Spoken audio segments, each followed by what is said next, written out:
wa na'udzu billahi min ahwali ahli nar. Ma'asyarul muslimin, ma'asyarul muslimat yang dirahmati Allah Subhanahu wa taala, kembali kita bersyukur kepada Allah atas senantiasanya nikmat Allah menyertai kita, diberikannya kesehatan dan alhamdulillah juga kesempatan. Mudah-mudahan juga datang dengan keikhlasan kita hadir di rumahnya yang dimuliakan ini, menjadi tamu-tamu yang mudah-mudahan juga dimuliakannya. Semoga syukur kita atas nikmat yang diberi menambah nikmat-nikmat lagi seperti yang telah Allah janjikan kepada kita. Kaum muslimin, kaum muslimat yang dirahmati Allah, mudah-mudahan juga selawat dan salam senantiasa menyertai majelis-majelis kita seperti ini, dengan harapan mudah-mudahan selawat dan salam itu menambah semakin dekat hati kita dengannya, dan mudah-mudahan di akhirat juga berdampingan dengannya dan mendapatkan syafaatnya. Ma'asyarul kiram, melanjutkan pelajaran kita dengan Imam Asy-Syafi'i rahimahullah. Setelah beliau menyebutkan hadis-hadis yang berkenaan dengan al-awamir, yaitu tentang perintah. Karena perintah Allah itu ada yang perintah melaksanakan, ada perintah meninggalkan. Dan dua-duanya adalah talab. Qala rahimahullah, an-nahyu an ma'nan dalla alaihi ma'nan fi hadithin ghairi. An-nahyu dari sesuatu makna, maksudnya satu sebab. Dalla alaihi ma'nan fi hadithin ghairi, yang ditunjukkan oleh satu sebab di hadis yang lain. Artinya ada larangan karena suatu sebab, tapi di hadis lain ada sebab lain yang membolehkannya. Berarti terjadi juga semacam pertentangan antara larangan dengan pembolehan. Padahal an-nahyu menurut ahlinya, an-nahyu adalah talabu at-tark, talabu tarki syai'. Larangan itu adalah tuntutan untuk meninggalkan sesuatu yang disebutkan dalam larangan tersebut. Ada yang kadang-kadang kalimatnya sharih dengan kalimat naha Rasulullah sallallahu alaihi wasallam, atau dengan fi'il amr yang dengan fi'il amr, yaitu fi'il yang menunjukkan perintah. Misalnya wa iyyakum wa muhdatsatil umur, jauhilah oleh kalian segala hal yang maknanya di sini adalah ijtanibu, jauhi perintah untuk meninggalkan. Dan ada kalanya dengan sigat nafi, dengan sigat nafi, artinya menafikan itu. Dan sigat nafi ini maknanya kadang-kadang adalah makna perintah atau makna larangan. Nah, makna larangan. Seperti la yakhtubu ahadukum ala khitbati akhihi. Tidak ada seorang saudara yang meminang di atas pinangan saudaranya, bagi yang membaca la yakhtubu. Tapi yang membaca la yakhtub, jelas ini larangan. Nah, atau dengan kalimat lain yang tidak larangan dan tidak perintah meninggalkan, tapi dipahami daripadanya itu adalah larangan karena Nabi SAW sengaja meninggalkannya walaupun itu bisa dilakukannya dan tidak ada penghalangnya. Berarti juga maknanya itu juga lah larangan dari Nabi SAW. Seperti amaliyah, ibadah-ibadah yang sebenarnya Nabi bisa melakukannya di masanya, tidak ada penghalangnya. Sebabnya juga ada, tetapi mereka tidak pernah melakukannya. Semisal meniga hari, menuju hari, 40 hari, 100 hari, 1000 hari, setahun. Nah, setahun tinggal ya. Setahun, 1000, terus habis itu aja. Ada lagi Pak, 25, 50. Iya, tahun perak, tahun emas. Iya. Nah. Tadi kan sudah setiap tahun, tahunan, haulian, namanya haul dan sebagainya.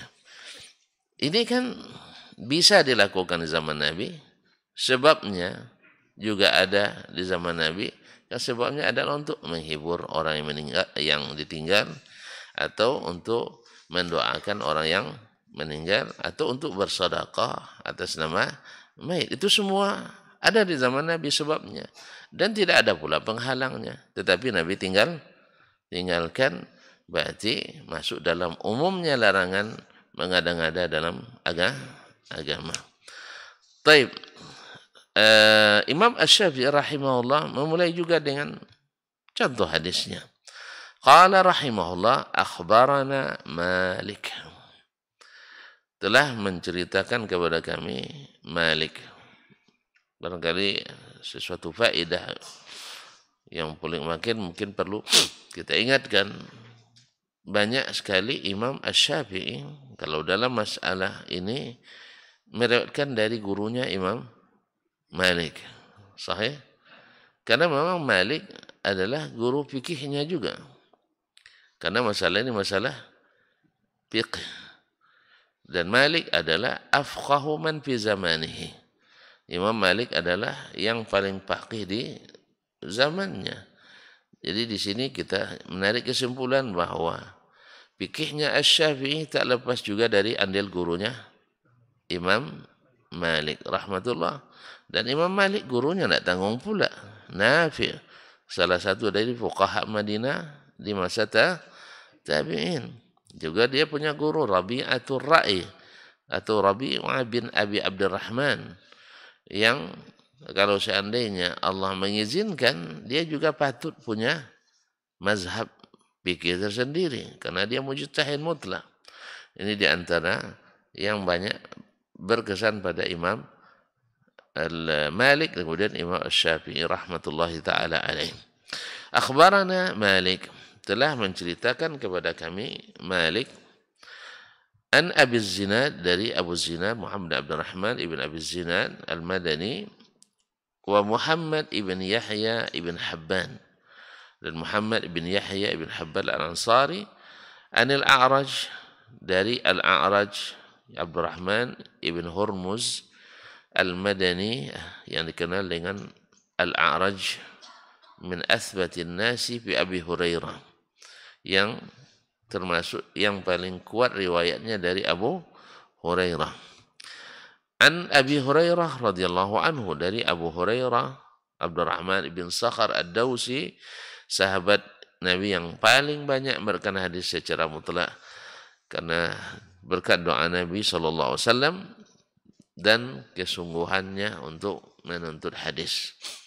Anna Rasulullah sallallahu alaihi wasallam qaal, bahwa Rasulullah sallallahu alaihi wasallam bersabda, la yakhdhub ahadukum ala khidbati akhihi. Tidak, jangan seseorang, kalau dibaca la yakhdhub dengan sukun, itu dengan lanya la nahi. La yakhtub, jangan seseorang dari kamu mengkhidbah ala khidbati akhihi, menkhidbah di atas khidbah saudaranya. Apa makna khidbah? Apa anak khutbah? Khutbah naik ke atas mimbar. Ya, kalau khutbah itu melamar, meminang.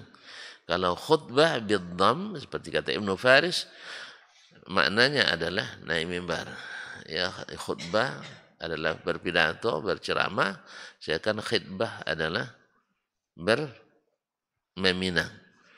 Akar katanya sama. Karena memang meminang juga ada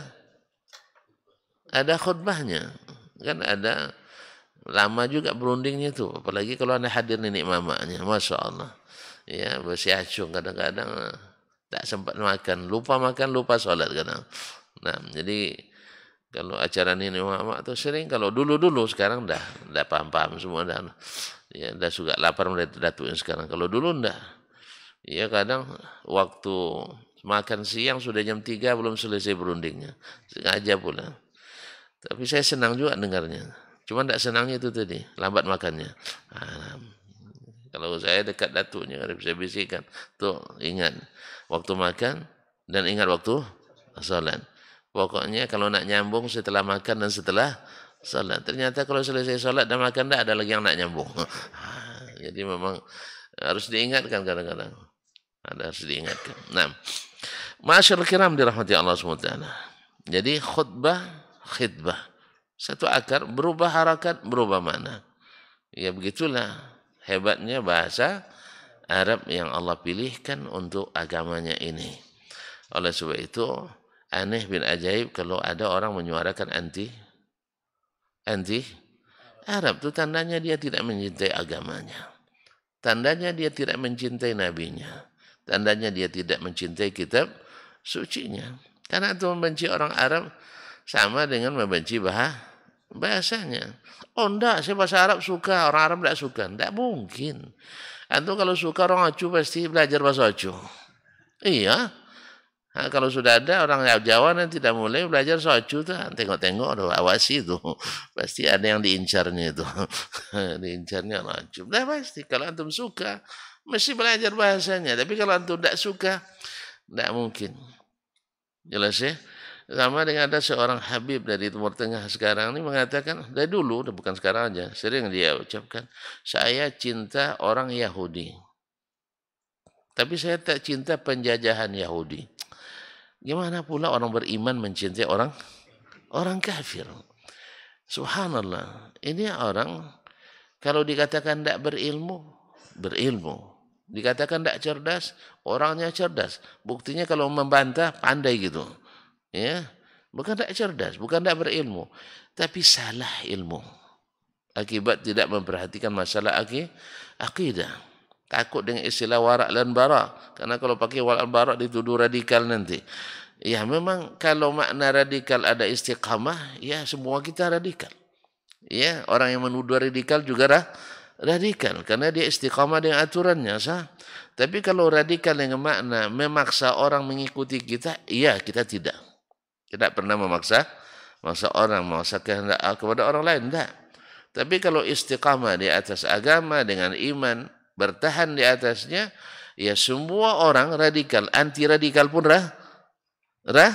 radikal. Nah, termasuk orang-orang yang di badan-badan anti kontraterorisme, mereka juga radikal dengan aturan, sah. Nah, kadang-kadang lebih radikal.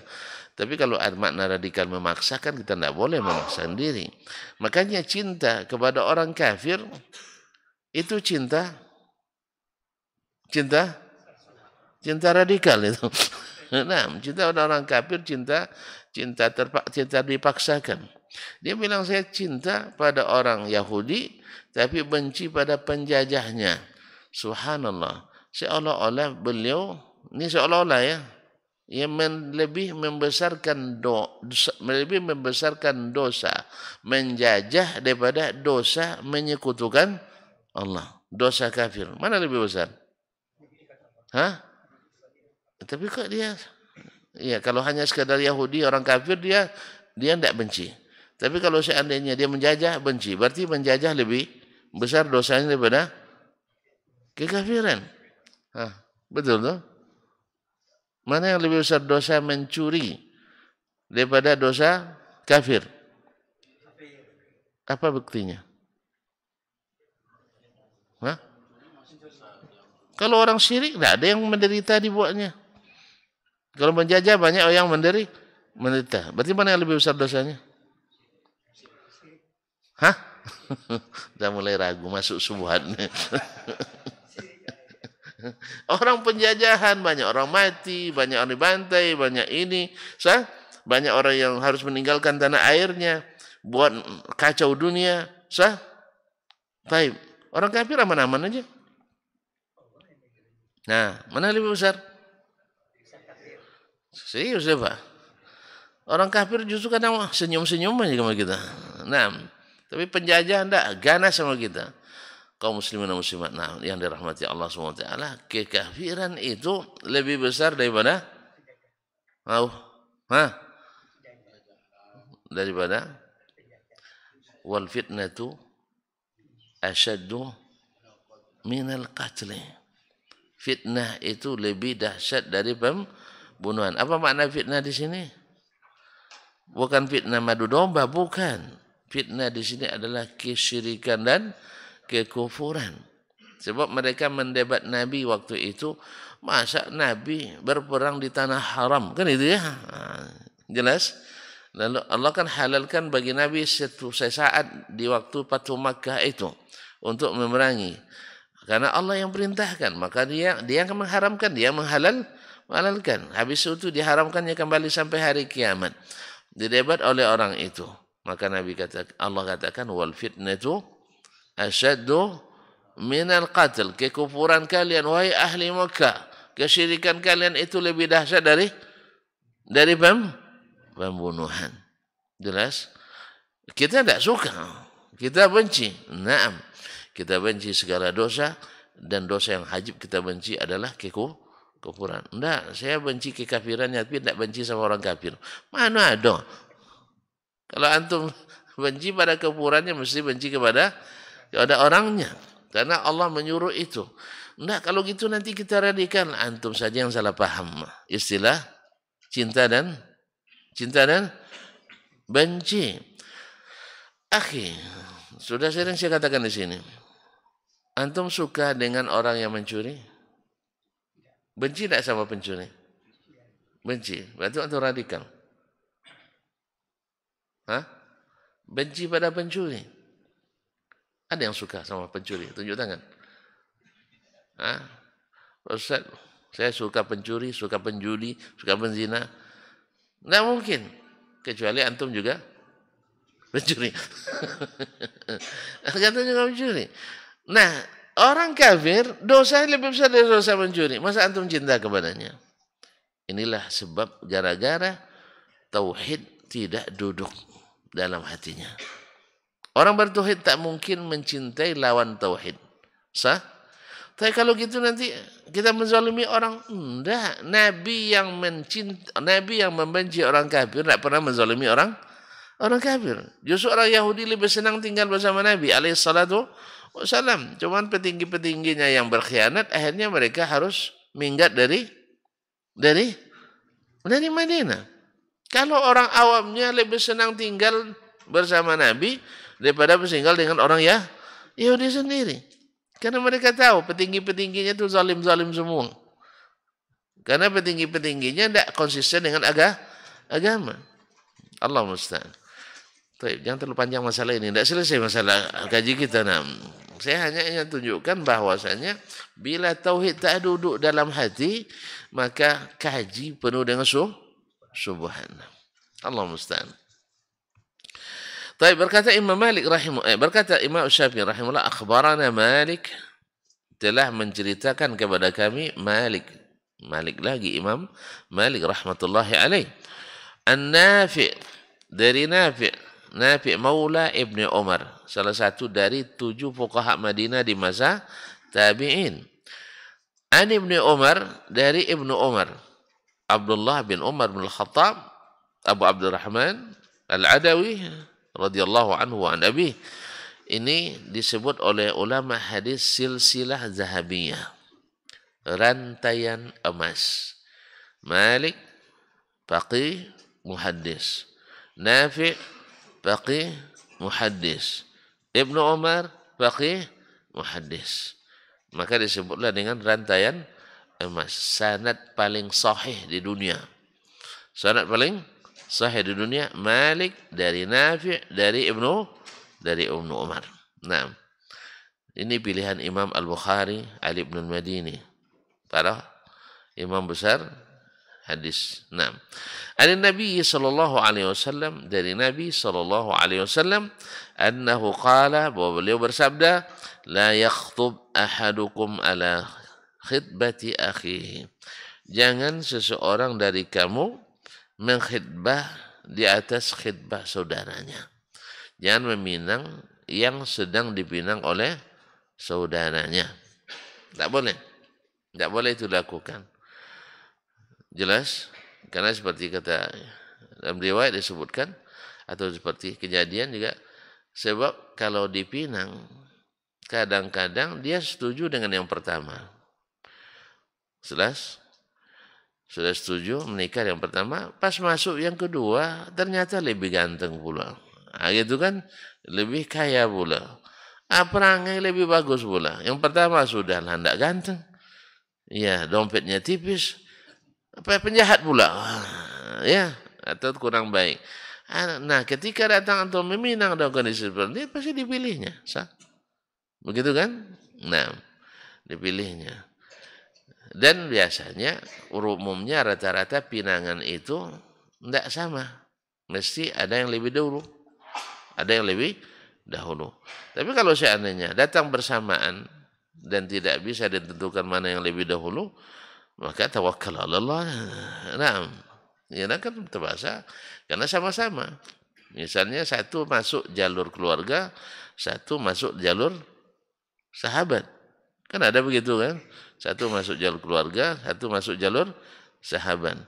Yang ke keluarga lebih duluan sampai, yang ini lebih duluan melalui sahabat, lebih duluan sampai ke orangnya yang dituju. Nah, akhirnya gimana caranya? Serahkan kepada yang punya badan. Nah, kaum muslimin dan muslimat dirahmati Allah SWT. Kadang-kadang akibat dari dilamar, padahal sudah setuju yang pertama, hanya berpindah ke yang kedua. Ini tentu akan melahirkan berbagai kekecewaan. Nah, jangan-jangan nanti cinta ditolak. Boleh. Cinta ditolak, dukun bertindak. Kan ini banyak terjadi kaum muslimin dan muslimat dirahmati Allah SWT. Orang-orang yang tidak bertakwa kepada Allah, atau bisa saja akibat itu kawan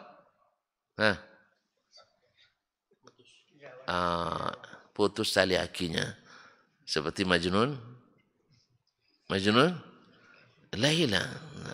Iya, bocor halus. Nah, itu bocornya begitu. Nah, macam-macam yang terjadi.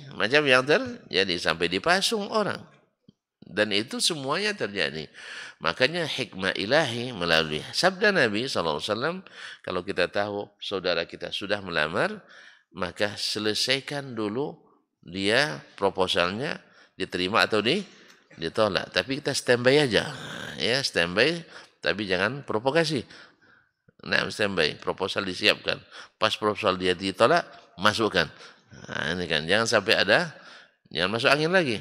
Nah, طيب قال الشافعي رحمه الله, berkata Imam Syafi'i, falau lam ta'ti an Rasulillah sallallahu alaihi wasallam dilalatun ala anna nahyahu an yakhtuba ala khidbati akhi ala ma'nan duna ma'nan kana adh-dhahiru anna haraman يخطب المرء على خطبة غيره من حين يبتدئ إلى أن يدعها. Berkata Imam Asy-Syafi'i, kalau tidak datang dari Nabi SAW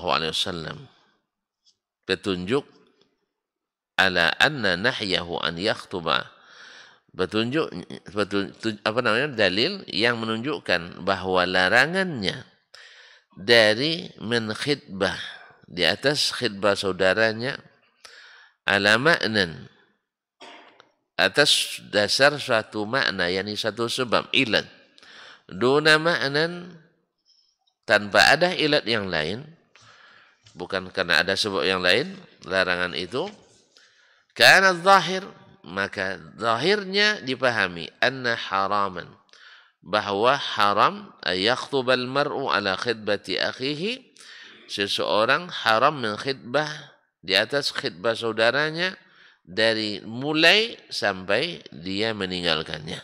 Dari mulai sampai dia meninggalkannya. Ini makna zahir dari larangan tadi.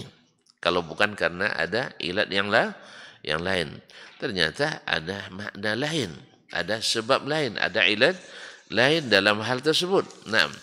Qala wa kana qaulun Nabi sallallahu alaihi wasallam la yakhtub ahadukum ala khidbati akhihi. Jangan seseorang dari kamu mengkhidbah di atas khidbah saudaranya, yahtamilu ayyakuna jawaban arada bihi fi ma'na al-hadis. Barangkali ini ada kemungkinan perkataan Nabi itu jawaban terhadap suatu makna dalam hadis itu, yaitu jawaban terhadap sesuatu makna yang diinginkannya dari hadis itu. Walam yasma' man haddatsahu, dan orang yang menyampaikan hadis itu, ya, atau orang yang kepadanya Nabi menyampaikan hadis itu, as-sabab allazi lahu qala Rasulullah sallallahu alaihi wasallam, sebab yang karenanya Rasulullah mengatakan itu. Jadi seseorang ini mendengar hadis hanya nasnya secara tekstual, jangan meminang di atas pinangan saudara. Padahal itu adalah kemungkinan, ini kata Imam Syafi'i ini, kemungkinan jawaban terhadap suatu pertanyaan sesuai, biasanya jawaban sesuai dengan pertanyaan. Tentulah terbelakang pertanyaan berbeda dari satu orang ke orang yang lain. Kan seperti kemarin, contoh saya, kalau ada orang bertanya, ya Rasulullah, saya misalnya kan ada kisahnya, datang ke Syekh Utsaimin bertanya tentang masalah dia selesai umrah di bulan Ramadan, selesai tahallul, tentu tidur di mana? Di hotel kan, di kamar dengan istrinya.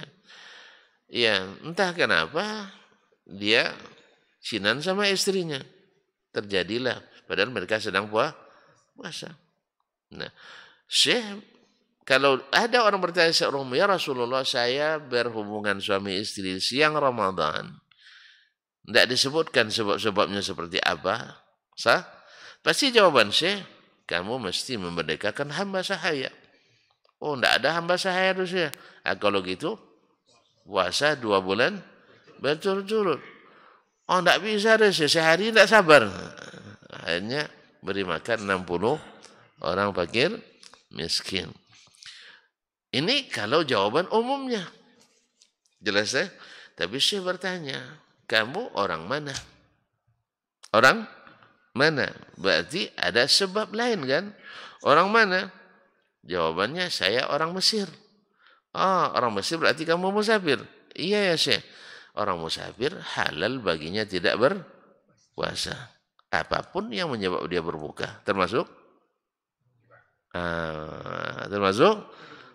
itu. Oleh sebab itu, la alaika, tidak ada kafarat bagimu. Sum yauman makanahu, nanti diganti puasanya. Kan enak lah kan? Kalau sempat tidak ditanya makna, yaitu ilat dan sebab, pasti jawabannya berat. Sahih? Nah, ini contohnya juga. Barangkali yang mendengarkan hadis dari Nabi tidak mendengarkan sebab kenapa Nabi mengatakan itu. Jelas? Karena masing-masing kalau sebabnya diketahui, batalal ajam.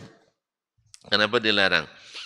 Taib, maka Imam Syafi'i katakan, yahtamilu ayyakuna jawaban arada bi fi ma'na al-hadis, yaitu kemungkinan Nabi menjawab yang mana ada maksud yang disebutkannya, maksud yang diinginkannya dari ilat hadis itu. Walam yasma' man haddatsahu sabab allazi law qala Rasulullah SAW, dan orang yang kepadanya hadis ini disampaikan atau didengarkan tidak mendengarkan atau tidak mengetahui sebab yang karenanya Rasul mengeluarkan hadis itu. Karena salah satu dari dhawabit daripada rambu-rambu memahami hadis Nabi adalah mengetahui sababul wurud. Mengetahui sababul al-wurud. Sebab itu sangat membantu memahami hadis-hadis Nabi alaihi salatu wassalam. Fa'addaya ba'dahu duna ba'din. Maka keduanya menyampaikan sebagian dan meninggalkan sebagiannya. Yaitu meninggalkan pertanyaan. Karena dia enggak mendengarkan. Yang disampaikannya adalah jawabannya saja dari Nabi SAW. Au syakkan fi ba'dihi. Atau, au syakka fi ba'dihi. Atau keduanya ragu pada sebagiannya. Wasakata amma syakka fihi. Dan diam tidak menyampaikan apa yang mereka ragu. Karena kan tak boleh, bila ragu tak boleh menyampaikan. Man haddatha anni hadithan yura annahu kazib fahuwa ahadul kazibin. Kalau ada orang yang ragu menyampaikan hadis dari Nabi atau bukan, lalu sampaikannya juga, maka dia termasuk berdusta. Maka mungkin dia tinggalkan karena itu. Ya, karena itu. Baik, fayakunun Nabi sallallahu alaihi wasallam.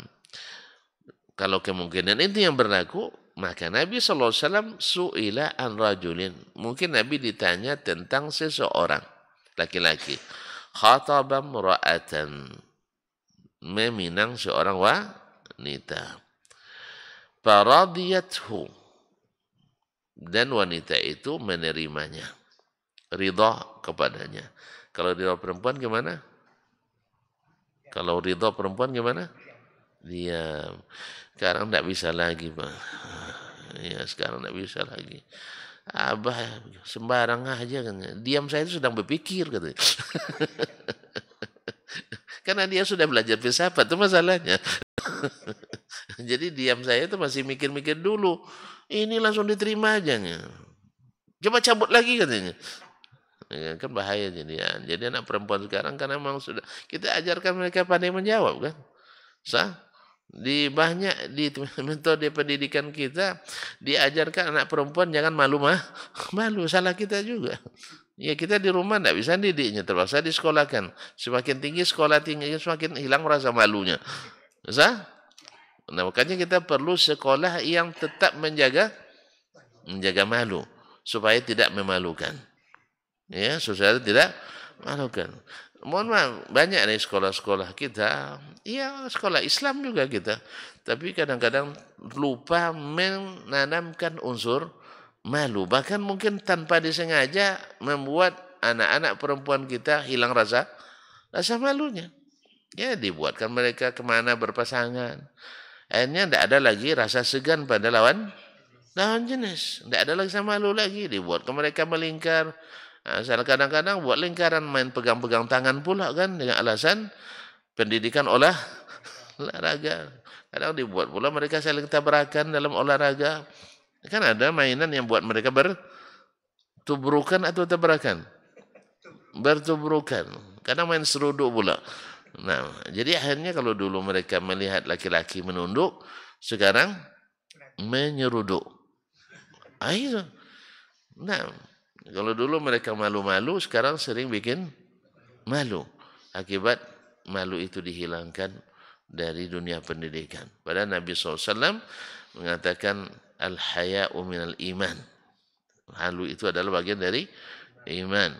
Kemudian ada seorang menasihati saudara jangan pemalu. Kata Nabi, da'u, biarkan dia dengan sifat malunya. Fa innal haya'a la ya'ti illa bi khair. Karena malu tidak datang kecuali kecuali membawa kebaikan. Oleh sebab itu maka bagi kita khususnya yang punya anak-anak perempuan, kalau suruh sekolah, carikanlah sekolah yang tetap menjaga raja malu supaya nanti tidak bikin malu. Nah, Allah musta'an. Kaum muslimin, kaum muslimah yang dirahmati Allah SWT. Nah, jadi mungkin ini kan Imam Syafi'i masih istilahnya membawa kemungkinan. Ini tanzir masalah. Membuat tanzir dalam masalah ini. Kemungkinan Nabi ditanya tentang seorang laki-laki yang meminang seorang perempuan. Lalu diterimanya. Wa azinat binikahi. Dan dia sudah mengizinkan walinya untuk menikahkannya. Fa khatabaha arjahu indaha minhu. Tiba-tiba dipinang pula oleh orang yang lebih bagus menurutnya, lebih rajih, lebih kuat daripadanya. Faraja'an anil awwal alladhi azinat fi nikahihi atau fi inkahihi. Lalu dia mencabut kembali izin yang pertama. Ya, izin yang pertama. Pertama sudah diizinkan ya untuk dinikahkan. Maka ketika melihat ada pelamar kedua, ditinggalkannya. Karena kadang-kadang wanita karena tidak ada pembandingnya, diterimanya. Tapi ketika ada pembandingnya, walaupun tua kadang diterimanya. Kan kisah Iyas Al-Qadhi masih ingat kan? Masih ingat? Dan lupa lagi antunam. Iyas Al-Qadhi, seorang qadhi yang terkenal. Ya, kalau menjatuhkan hukuman selalu dengan cara yang cerdas, cerdik dan bijaksana, dan memang selalu tepat hukumnya. Pandai dia mencari hukum. Satu hari dia melamar seorang anak gadis. Dah tua lamar anak gadis pula. Kan biasa, Pak. Awak aja yang tak biasanya. Nah, kita aja tak biasa. Orang dulu biasa. Ya, umur 60 melamar umur 15 so biasa. Kalau sekarang jadi viral pula nanti. Viral jadinya. Allah musta'an. Akhirnya dia lamar anak gadis. Ternyata berlamarannya bersamaan dengan lamaran anak bujang. Nah, ini yang bersamaan ya. Bersamaan, belum ada ketetapan dari anak tadi. Tentu kalau dengan umur skala saing. Iya kan? Kalau dengan umur kan skala saing. Iya, umur 53 dengan umur 23 kan beda, jauh sekali. Tentu secara umum pasti anak itu cenderung pada yang muda. Biasalah.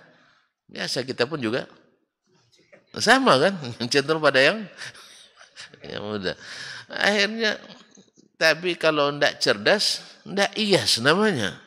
Akhirnya dia buat semacam, santai aja dia.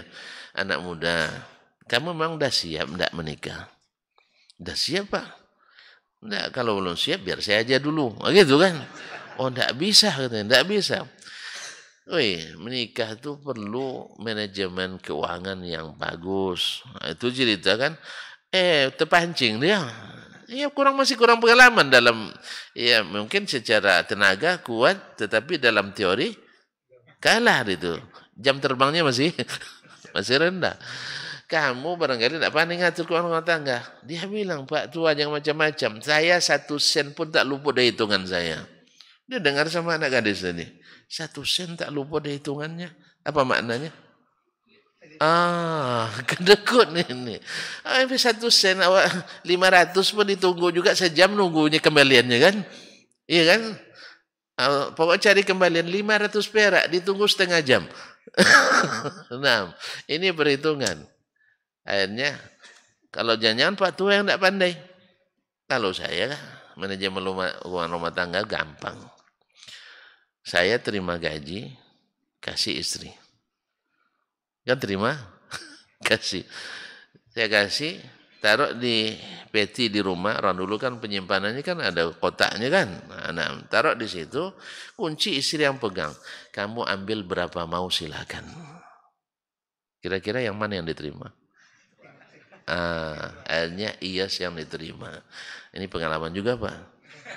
Ya, kalau sempat begitu nanti, laksanakan. Tapi belum manjur saya tidak tahu. Pada orang bisa manjur, pada kita tidak tahu saya. Nah, yang intinya kecerdasan iyas ini membuat dia menang dalam dalam masalah seperti ini. Apakah ini yang dimaksud dengan larangan Nabi tadi? Ini yang dijelaskan oleh Imam Asy-Syafi'i rahmatullahi ta'ala alaih. Nah, jadi ketika dia didatangi seorang yang lebih punya kelebihan dari yang pertama, dia batalkan. Faraja' anil awal. Artinya dia rujuk kembali. keputusan pertama, dia anulir lagi dan memilih yang kedua. Panaha an khidbatil mar'ati idza kanat bihadzal hal. Maka dilarang menkhidbah wanita dalam kondisi seperti ini. Jelas? Karena sudah ada persetujuan. Wa qad yakunu an tarji'a amman azina fi inkahi fala yankihuha man raja'at lahu. Sebab ada kemungkinan ketika dia rujuk dari menikah dari yang pertama untuk yang kedua, ternyata yang kedua juga tidak mau menikah dengannya. Kan fitnah lagi. Fala yankihuha man raja'at lahu. Gagal dua-duanya. Fayakunu fasadan 'alaiha. Ini menimbulkan kerusakan pada perempuan itu. Nanti trauma dia. Ya. Awalnya sudah diterima yang pertama. Tiba-tiba datang yang kedua. Yang kedua pun ada sebab yang membuat dia tidak jadi. Mungkin saja. Mungkin yang pertama yang bikin fit. Paham tak? Kan tadi. Cinta ditolak. Dukun bertindak. Maka datang ke Pak Dukun dia. Akhirnya laki-laki yang kedua ini sudah ngebet juga sebenarnya, tapi karena ada pengaruh sihir tadi, akhirnya dia tidak jadi. Akhirnya apa yang terjadi? Yang wanita pun kena si Jundai. Tahu si Jundai? Gila-gila itu masalahnya. Itu zaman-zaman setu dulu ya. Nah ada orang kalau cinta ditolak dukun bertindak. Kan sakitnya. Kan sakit tuh. Awak sudah diterima, dah oke-oke, dah siap-siap kan, dah boleh cari-cari cari anduk, cari macam-macam kan. Tiba-tiba datang beralasan, pinangan Anda dibatalkan. Kecewanya, sakitnya, tidak tertahan. Jelas? Hanya dicari siapa yang bikin biang kerok, siapa yang jadi biang keroknya. Oh ternyata Pak Edi rupanya. Itu kan, Pak Edi. Kawan yang selalu bersama kita.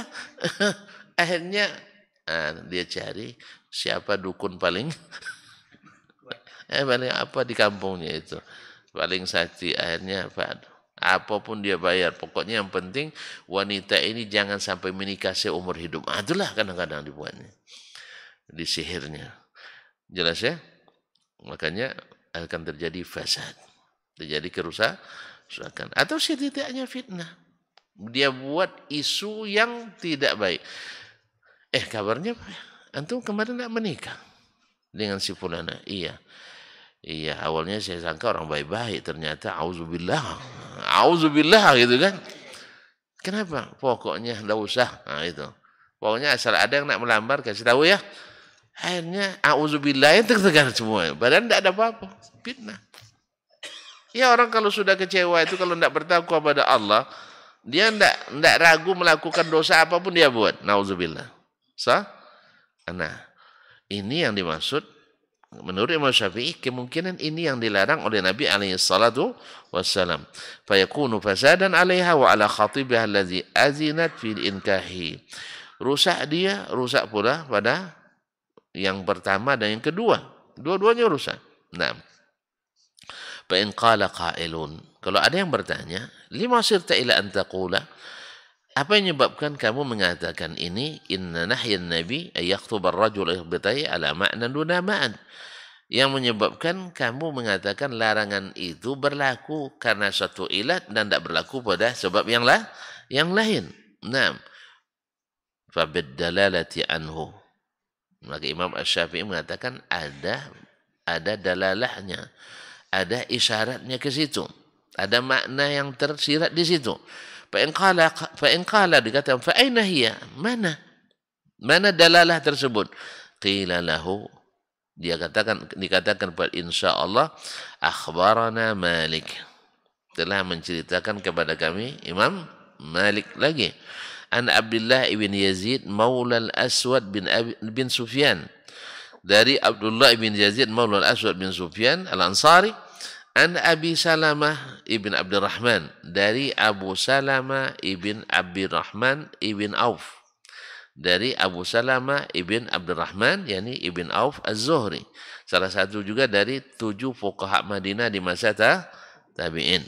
Nah, An Fatimah binti Qais, dari Fatimah binti Qais, yaitu salah seorang wanita sahabat, anna zawjaha talaqaha, suaminya menjatuhkan talak kepadanya.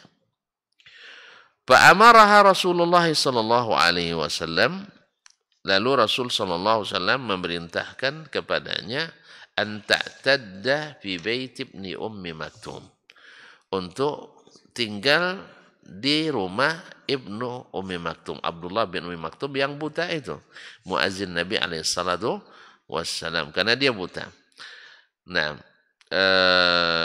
untuk tinggal iddah, selama iddah di situ. Wa qala, dan berkata, wa iza halalti fa azinini, kalau kamu sudah halal, maksudnya halal menikah, artinya kalau sampai selesai iddahnya, beritahukan kepadaku. Fa'azinini. Qalat, dia berkata, falamma halaltu, ketika saya sudah halal, zakartu lahu anna Muawiyah bin Abi Sufyan, saya sebutkan kepada beliau bahwa Muawiyah yarhamukallah bin Abi Sufyan, tahu kan Muawiyah bin Abi Sufyan, penulis wahyu di zaman Nabi alaihi salatu wassalam, wa awwalu mulukil Islam, dan raja Islam pertama, raja Islam pertama. Wa Abah Jahmin, dan Abu Jaham, khatabani, sama-sama mengkhidbah saya, sama-sama mengkhidbah saya. Lihat, faqala Rasulullah sallallahu alaihi wasallam, lalu Rasulullah sallallahu alaihi wasallam bersabda, amma Abu Jahmin, Abu Jaham itu, wahai Fatimah, fala yadau asahu an atiqih, tak pernah menurunkan tongkatnya dari pundaknya. Ini sudah sering kita dengar hadis nih. Ada yang menafsirkan selalu bawa rotan, suka memukul istri. Senang tak istri yang seperti ini? Pasti enggak. Tafsiran lain oleh ulama adalah selalu tongkatnya ada di bahunya, berarti sering musafir. Orang musafir dulu, kalau berjalan kaki, dia bawa tongkat begini, dan di belakangnya bekal bawaannya. Nah, ala kulli hal, ini juga tak disenangi oleh perempuan. Yang tak berduit tak disenangi, yang tukang pukul juga tidak suka, yang sering ditinggal-tinggal juga tidak senang. Berarti kedua calon ini terpaksa dia anulir. Kan itu kan tidak diaplikasi berkasnya, tidak diproses. Apa sebab? Ini bagi kamu tidak bagus. Ya. Satu, miskin. Satu, suka mukul wanita atau sering musafir. Nah, wa amma Muawiyah itu fasu'lukun la mala lahu. Kalau Muawiyah itu orangnya miskin, Masya Allah, anak pembesar Mekah tapi miskin. Kan Abu Sufyan kan pembesar Mekah. Gitulah orang dulu tidak mengandalkan orang tua. Ayahnya kaya memang, tapi dia miskin. Ada satu hal, nantilah pas di babnya kita sampaikan. Ayahnya kaya, cuman manajemen ekonominya 1 sen pun tak luput dari hitungannya. Paham? Paham tak? Nah, kalau tidak paham, besok bab apa nanti? Bab nafkah, insyaAllah. Bab nafkah. Akan ada hadis khusus tentang masalah itu. Kaum muslimin dan muslimat dirahmati Allah. Kata Nabi SAW, inkihi Usama bin Zaid. Menikahlah kamu dengan Usama ibn Zaid. Qalat fakarihtuhu. Dia berkata, saya sebenarnya tidak suka. Kenapa tidak suka? Usama hitam orangnya. Dia belum tahu yang hitam itu manis. Iya, coba. Kalau nak cari manggis, cari yang hitam. Iya kan? Kalau cari anggur, cari yang manis, yang hitam. Cari zaitun, cari yang hitam. Kalau yang hijau-hijau itu nanti agak pahit sedikit. Hitam agak sedap. Ini pembelaan terhadap yang hitam. Siapa dulu? Usama ibn Zaid, hibbu Rasulullah sallallahu alaihi wasallam. Faqala inkihi Usama, Nabi tetap katakan nikah dengan Usama, fanakahtuhu. Akhirnya saya menikah dengannya, faja'alallahu fi khairan katsiran. Ternyata Allah berikan kebaikan yang banyak. Ini Nabi yang tunjukkan, bukan orang lain. Faktabattu bihi. Akhirnya orang pun hasad nengok saya. Kan itu kan? Karena banyak kebaikan. Makanya tidak jarang orang ketika awal menikah, kenapa mau juga dia terima abang tuh ya? Lemu apa yang dipakainya? Tapi setelah jadi, untung dia menikah. Kalau tidak, rugi. Nah gitu. Kan banyak seperti itu. Pernah antum alami juga dampaknya. Jadi, waktabat tuh akhirnya saya pun banyak yang iri melihat saya. Karena ternyata Usama didikan Rasulullah Sallallahu Alaihi Wasallam. Nah, kadang-kadang setelah dicoba baru tahu rasa. Nah, qala Asy-Syafi'i, berkata Imam Asy-Syafi'i rahimahullah, fa bihadza qulna. Inilah yang kita ikuti. Berarti di hadis ini apa yang dipahami? Nabi tidak melarang pinangan tadi. Andainya haram, kan pasti antara Muawiyah dan Abu Jaham ada yang lebih dulu kan? Tapi apakah Nabi mengatakan batal? Enggak. Ini berkaitan dengan masalah halin nahyu yaqtadil fasad. Nahi, larangan, kan dilarang tadi menghidbah saudara. Andainya itu yang jadi patokan, Nabi tanya, siapa yang dulu maju? Siapa yang dulu maju? Tapi Nabi tidak nanyakan itu, berarti tidak dilarang. Kalau kondisinya bukan seperti kondisi pertama. Tapi kalau sudah ada persetujuan, jangan dilamar lagi. Tapi kalau masih 1 menit sebelum bukan 1 menit sebelum ada persetujuan, masih milik bersama. Nah, itulah lebih kurang. Kondisinya kalau masih belum ada tanda setuju, maka boleh berkompetisi lagi. Taib. Kayaknya besoklah kita selesaikan masalahnya. Ya, jelas ya? Jadi kata kuncinya bahwa ada larangan di satu momen keadaan sebab. Imam Syafi'i selalu mengistilahkan dengan makna. Orang ulama usul belakang menyebutnya dengan al-illah. Jadi dilarang karena suatu ilat, tidak dilarang dalam hadis lain karena suatu ilat pula. Nah, ilat larangannya yang pertama adalah karena sudah ada persetujuan.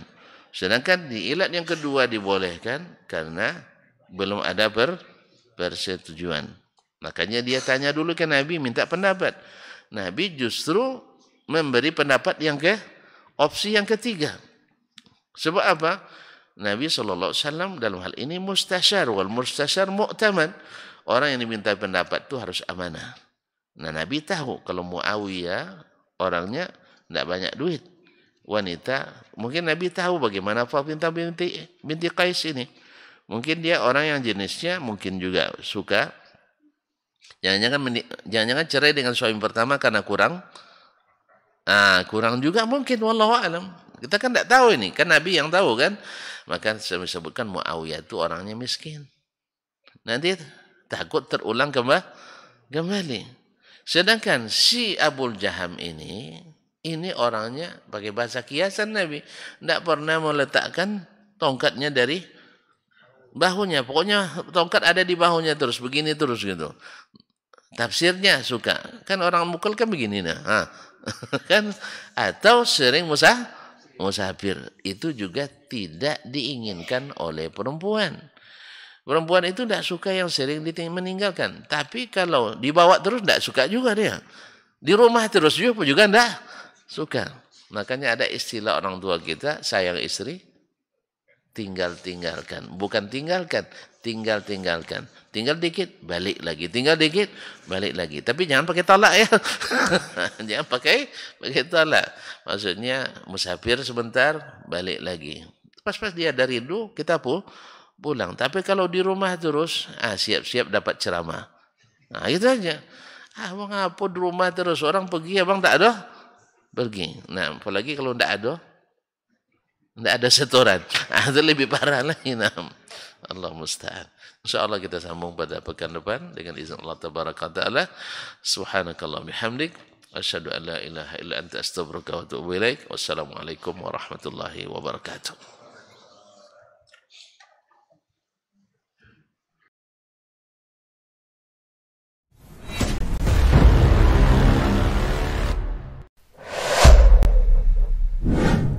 Kalaulah baginda Nabi alaihissalatu wassalam yang diajar langsung oleh Allah yang berikan dia ilmu langsung dengan wahyu, tetap tidak bisa diterima oleh semua orang. Innallaha la yarfa'ul ilma intiza'an yantazi'uhu min qulubil ibad walakin yarfa'ul ilma biqabdil ulama. Bahkan sebagian besar orang pada waktu itu menolak Nabi alaihissalatu wassalam. Tetapi Nabi sallallahu alaihi wasallam mengajarkan kita untuk tidak patah arang dan tidak pernah berhenti berdakwah. Allah tidak mengangkat ilmu dengan mencabutnya dari hati-hati manusia, tidak. Tetapi dengan mewafatkan para ulama. Mana yang lebih afdal, ahli ibadah atau ahlul ilmi? Dari semua sisi ahlul ilmi lebih afdal daripada ahli ibadah. Sampai tidak tinggal satu orang pun ulama. Ittakhadzan nasu ru'usan juhalan. Ketika tidak seorang alim pun yang tinggal, akhirnya orang-orang mengambil para pemuka-pemuka yang jahil.